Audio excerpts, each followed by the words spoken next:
La passion du camion.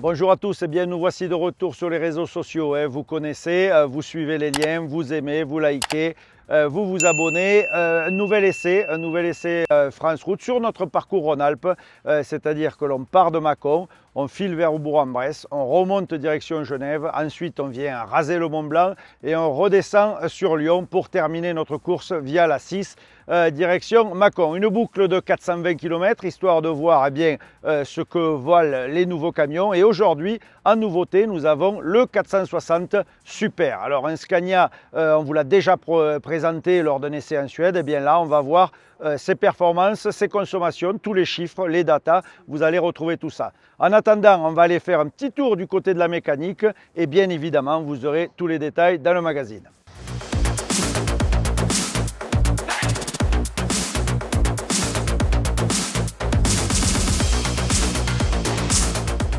Alors, une fois n'est pas coutume, on va essayer de comprendre un peu mieux comment marche ce moteur en regardant de plus près, parce qu'il y a des nouveautés sur ce nouveau moteur Scania, ce fameux Super. Alors, premier constat, terminer les culasses séparées, on voit bien que c'est un bloc 6 cylindres, monoculasse, arbre à cam en tête, et c'est vrai qu'on reconnaît un design déjà présent chez d'autres constructeurs, avec la rampe de Common Rail ici. Alors si on regarde de plus près, on voit également des nouveautés avec des clapets qui viennent augmenter le frein sur échappement.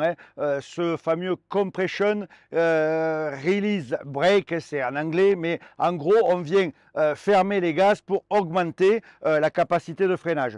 Astuce également de chez Scania, il y a également un petit volet qui permet de bloquer l'arrivée des gaz, enfin de l'air frais à l'extérieur pour garder de la température justement dans le système. Pourquoi? Tout simplement dans les longues descentes, auparavant ça arrivait à baisser les températures d'échappement et on n'avait plus la bonne température dans l'échappement. Avec ce système-là, on arrive à garder la chaleur puisqu'on vient réinjecter de l'air chaud et donc l'échappement reste en température. Plein de petites astuces pour améliorer les normes anti-pollution, pour baisser les rejets de NOx et ma foi c'est assez efficace. Alors je profite tant que nous sommes dans les entrailles de la bête pour vous faire découvrir d'autres petits éléments. Premier élément, le turbo, et turbo géométrie fixe, ça c'est important, surtout pour la longévité et évidemment le coût de la pièce de rechange. C'est bien moins cher un turbo à géométrie fixe qu'un géométrie variable. Ça paraît être un détail, mais sur le long terme, il faut y penser. On voit beaucoup de nouveautés, notamment, vous savez, le LED électrique à la direction et une sorte d'assistance qui va faciliter le braquage et qui va permettre également la correction de trajectoire. Vous le verrez quand on sera en route, là aussi, nouveauté assez efficace. Autre nouveauté mécanique, la boîte de vitesse terminée, la grosse G33, encore terminée la GRS 900 et les autres. Nous sommes sur la toute dernière génération, une G, mais G25, c'est la particularité, 2500 Nm, donc pour un camion de cette puissance-là, c'est largement suffisant, gain de poids, gain d'efficacité. Là encore, Scania allège le camion, pas de ralentisseur secondaire, donc on va voir tout à l'heure sur la route ce que ça donne. En tout cas, Scania nous avance que le frein échappement, ce super frein d'échappement va faire le boulot du retardeur. Ça, on va le vérifier tout à l'heure. Au niveau mécanique, c'est à peu près tout, ce sont les grandes lignes. J'ai fait un peu plus long cette fois-ci sur la mécanique parce que vous allez voir dedans, Scania n'a pas vraiment changé grand-chose. Toujours au chapitre des nouveautés techniques, cette fois-ci côté réservoir. Alors évidemment je retrouve un réservoir classique avec un bouchon sous alarme, ça c'est pas mal, mais c'est pas là la nouveauté. La nouveauté elle est derrière, on voit qu'il y a un petit boîtier qui est ajouté. En fait c'est un autre réservoir d'une capacité de 20 litres et les retours d'injection vont aller directement dans ce réservoir et ce même gasoil, ces mêmes 20 litres, c'est ce carburant qui sera envoyé en pression au moteur de façon à éviter tout désamorçage. Pourquoi? Tout simplement, ça va nous permettre de vraiment utiliser la totalité du réservoir, donc d'avoir des réservoirs plus petits, plus besoin d'embarquer 1000 litres ou 1200 litres comme auparavant sur les Scania, donc des gros réservoirs avec du ballon et ce risque de désamorçage. On amenait toujours du carburant en gros pour rien, puisqu'il fallait au moins laisser 50 à 100 litres au fond du réservoir. Aujourd'hui, on peut vraiment aller au bout de la jauge et sans aucun risque de désamorçage.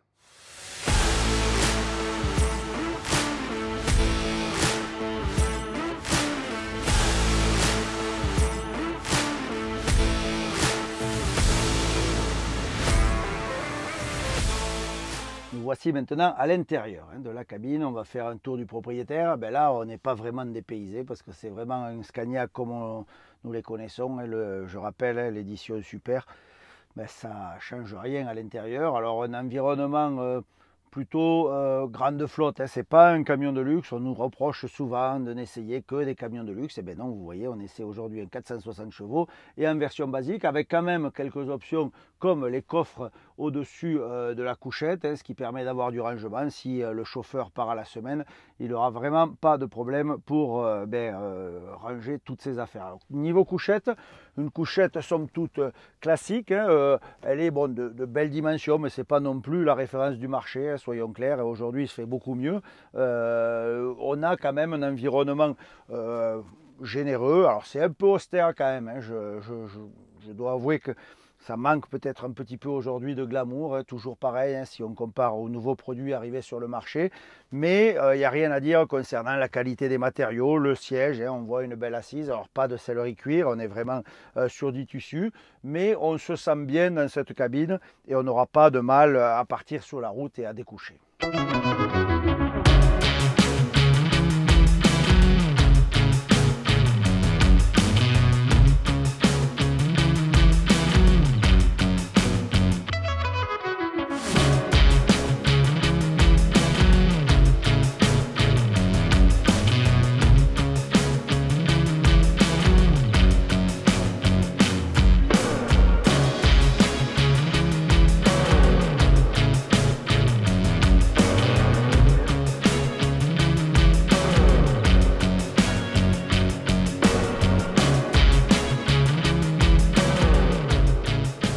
Me voici donc maintenant au volant de ce nouveau Scania Super, hein, motorisation 13 litres, c'est ce nouveau bloc, hein, on en a parlé, 460 chevaux, donc c'est vraiment typé plutôt flotte, hein, c'est pas une grosse puissance.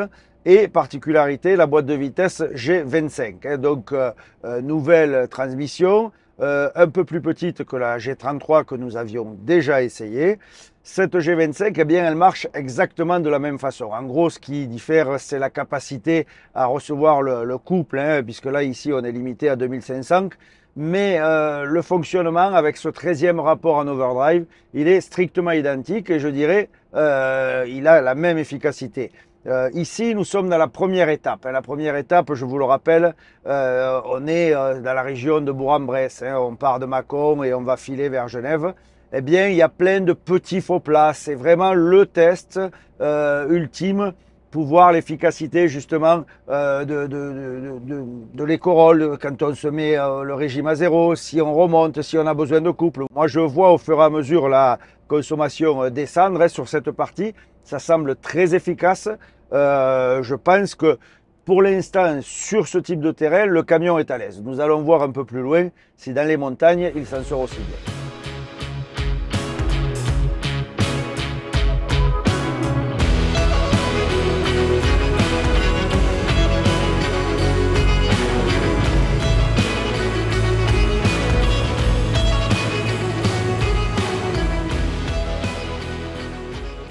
On attaque les premiers points, c'est vrai que ça commence à monter un petit peu, on voit bien que le camion durcit un peu le régime, hein. Il vient rétrograder en 12e de façon à profiter de son couple optimal, on le voit, c'est entre au-dessus de 1100, 1200, on voit que le camion se sent bien à ce régime-là, et pour un 460, eh bien honnêtement, ça ne s'en sort pas trop mal, hein. On ne va pas tarder à arriver sur le col de Seigne. Là, on aura vraiment le juge de paix.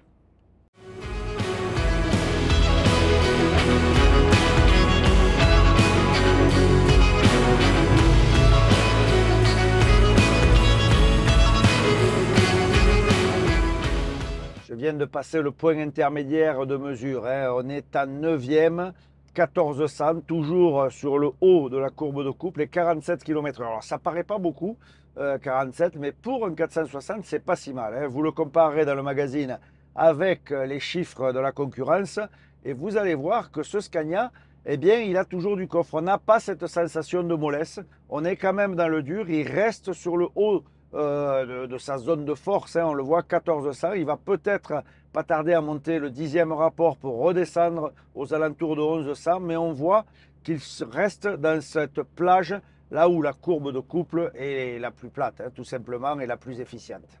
Eh bien, j'arrive sur le haut de ce col de Sienne et je pense que les mesures et les chiffres, alors on a un ordinateur de bord qui enregistre, mais on redouble tout en manuel et je vais couper mon chrono à notre point de contrôle. Attention. Top, c'est parti. Et là, je peux vous dire, allez, sans vous donner le résultat, on est quand même plutôt pas mal pour un 460. Allez, je vous le donne, 7 minutes 20.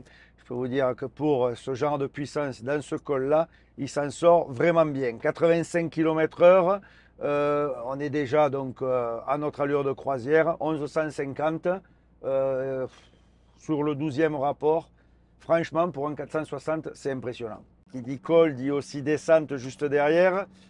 Après ce fameux col de Seigne, on a une descente limitée à 70 pour les poids lourds. Eh bien, j'ai programmé ma vitesse de descente ici au tableau de bord, 70. Alors, je rappelle que ce camion n'a pas de retardeur et vous savez que je ne suis pas bien convaincu par la chose, mais il a ce CRB, ce fameux frein d'échappement renforcé que nous propose maintenant Scania.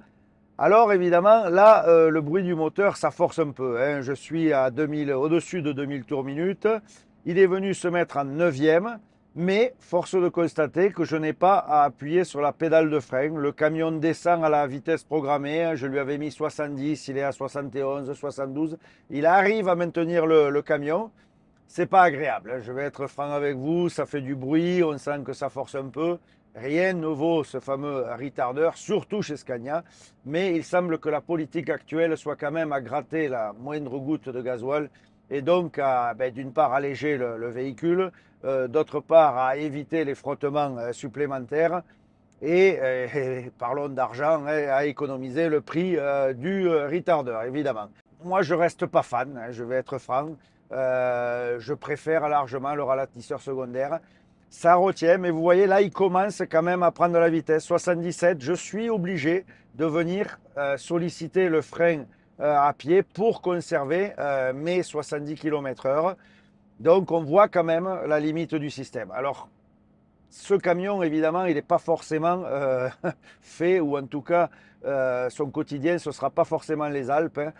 Pour les gens qui restent à faire des trajets difficiles, de la montagne ou de la charge vraiment lourde, je préconise quand même le ralentisseur secondaire. Côté météo, 8 petits degrés, de la bruine, un peu de pluie, c'est pas idéal pour les consos. Alors le frais, le temps frais, ça c'est plutôt pas mal pour la consommation, mais c'est vrai que la pluie sur la route, eh bien, ça joue pas en notre faveur. Voilà, mais enfin, on vous le livre dans l'état, comme c'est, sans filtre, et vous voyez, ce sont dans des conditions réelles.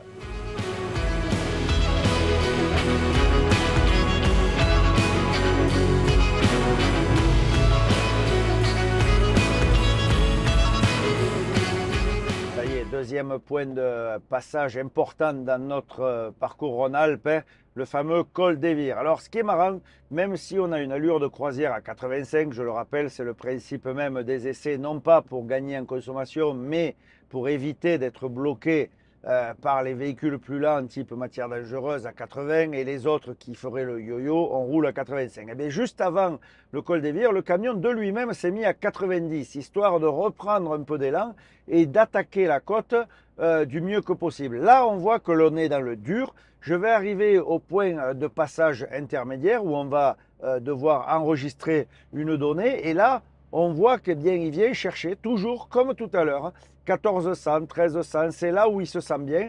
Et au point de mesure auquel j'arrive actuellement, je suis en 10e rapport, 1350, 60 km/h. Et ça, c'est plutôt pas mal. On verra tout en haut le résultat, mais une chose est sûre, Ce 460, il n'a pas si peur des montagnes que ça, hein. Le point faible, c'est vraiment la descente, mais en côte, il respire correctement.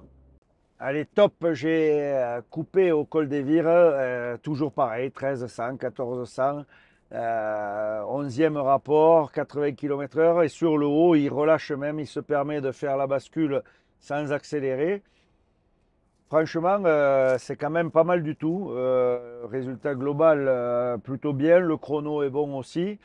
Il n'y a que maintenant, là, par exemple, une fois de plus, hein, on va, voilà, vous avez vu là, de lui-même baisser le rapport. Il a commencé à s'enclencher pour attaquer ces grandes descentes. Il anticipe la descente, toujours ce prédictive, ce système de prédiction du relief. Ça, c'est quand même d'une efficacité remarquable. Alors, il faut le laisser faire, et ça c'est pas facile parce que des fois on a l'impression de perdre de la vitesse, on a l'impression qu'on se traîne, on a tendance à vouloir accélérer, et si on veut optimiser la consommation, il faut le laisser faire. Lui, il sait à peu près où il est, et ce qu'il va perdre dans la montée, eh bien il le regagnera dans la descente. Ça fait un peu le yo-yo, c'est quand même difficile à accepter quand on est au volant.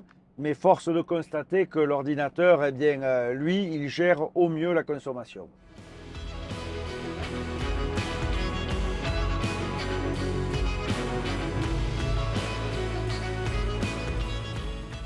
Dernière étape, hein, c'est la 3e étape, c'est on redescend des Alpes, on vient filer sur Lyon et on remontera par la 6. C'est entre guillemets l'étape la plus facile de notre parcours, c'est la plus longue mais la plus facile.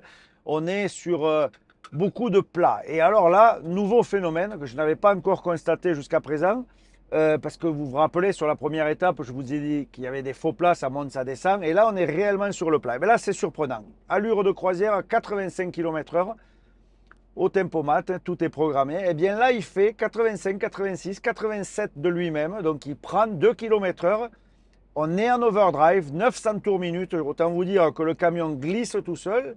Et au moment où il arrive à 87, alors vous ne l'entendez peut-être pas parce que le camion est silencieux, il lâche, en live, hein, je vous le fais, il descend à 500 tours, il se met en roue libre, il fait quelques centaines de mètres, et clac, il vient redescendre à 83 km/h, et à partir de là, il repart. Alors c'est vrai que derrière, je m'excuse pour le chauffeur qui était derrière, parce qu'on a mis un petit moment à se faire du yo-yo, mais c'est surprenant. En tout cas, ce qui est certain, c'est que là, je vois la consommation chuter. Et je peux vous dire que les chiffres vont être impressionnants. D'ici 1 heure, nous arriverons au terme de cet essai. Il y aurait beaucoup de choses à dire. Je pense que la vidéo sera peut-être pas assez longue. En tout cas, dans le magazine, je vous donnerai pas mal de détails parce que je me suis aperçu de bon nombre de nouveautés. J'ai parlé hier, lors de la présentation mécanique, de l'assistance électrique à la direction. Alors, ce n'est pas tout à fait comme la VDS de chez Volvo dont nous avions parlé dans un précédent essai, puisque la VDS, on pouvait carrément la configurer plus dure, retour plus rapide, etc. On pouvait vraiment faire une direction comme on l'aime. Ici, on n'a pas de moyen d'intervenir sur les réglages. En revanche, elle nous permet tout de même, eh bien, évidemment, de manœuvrer de façon très facile à l'arrêt. On a vraiment une direction ultra fluide. Mais également, elle permet une correction de la trajectoire. Si on fait une petite faute d'inattention, on vient se frôler la ligne, eh bien, le camion nous ramène, vous voyez, au milieu. Alors, ce n'est pas une conduite autonome, hein, attention. En revanche, couplé aux caméras qui nous indiquaient déjà si on allait franchir une ligne via un son, hein, une alerte, eh bien là, de lui-même, le camion va corriger. Eh bien, ça va quand même donner un gage supplémentaire de sécurité, parce que c'est vrai que en cas d'étourdissement ou en tout cas de faute d'inattention, eh bien, on va rester dans la voie. Et ça, c'est quand même un vrai plus pour les autres utilisateurs de la route. Voilà. Nouveauté, toujours, hein, on le voit, ça n'arrête pas. Les camions d'aujourd'hui sont de plus en plus modernes.